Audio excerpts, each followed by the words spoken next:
ये फिल्म ओडिसी का मेरा रिव्यू है। शायद ये थोड़ा अजीब लगे, लेकिन मुझे कैलिप्सो सबसे ज्यादा याद रही। कैलिप्सो ने ओडिसियस को 7 साल तक अपने द्वीप पर रोक रखा। उसने उसकी पत्नी, बेटे और घर की यादें भी धुंधली कर दी।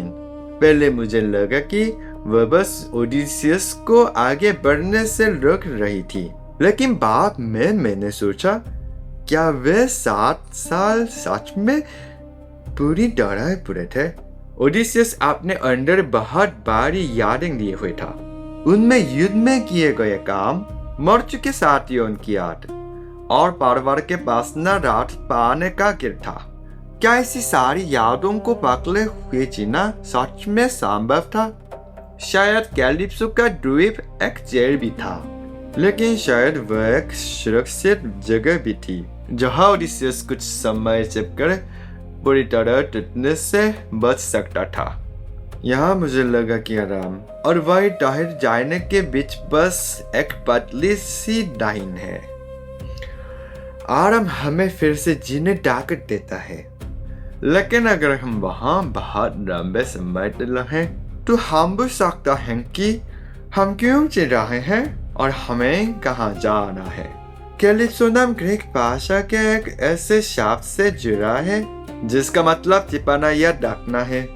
इसलिए उस द्वीप पर ओडिसियस का शरीर तो आराम कर रहा था, लेकिन उसकी अपनी जिंदगी लुकी हुई थी।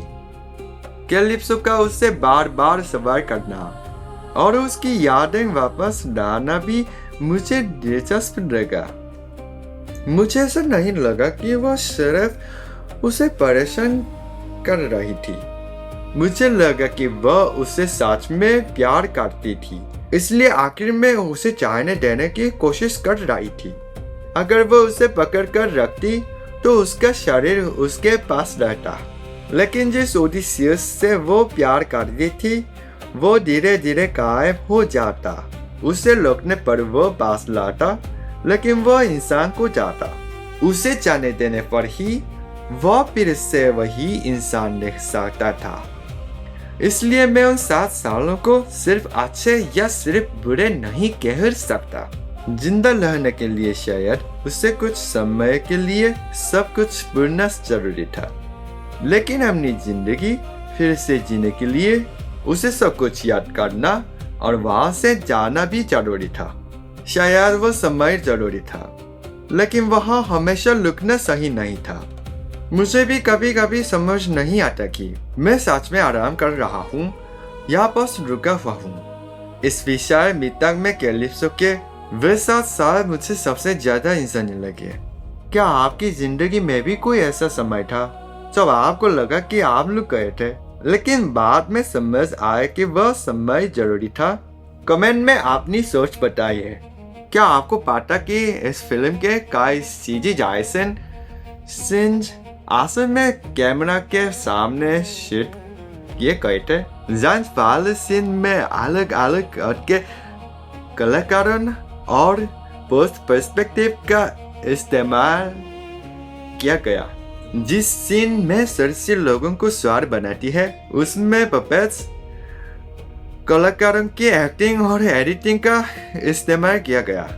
समुद्र के बनवार वाले सीन में जेट स्की से असली पानी को घुमाया गया और फिर उसी मूवमेंट को VFX का आधार बनाया गया। फिल्म देखते समय मुझे इनमें से कुछ भी पता नहीं चला। बाद में ये जानकर फिल्म मुझे और भी कमाल की लगी। ऐसा नहीं रखा कि निर्देशक कह रहा हो, देखो मैंने इसे सच में शूट किया है, क्योंकि सारी टेक्निक कहानी के पीछे छिपी हुई थी।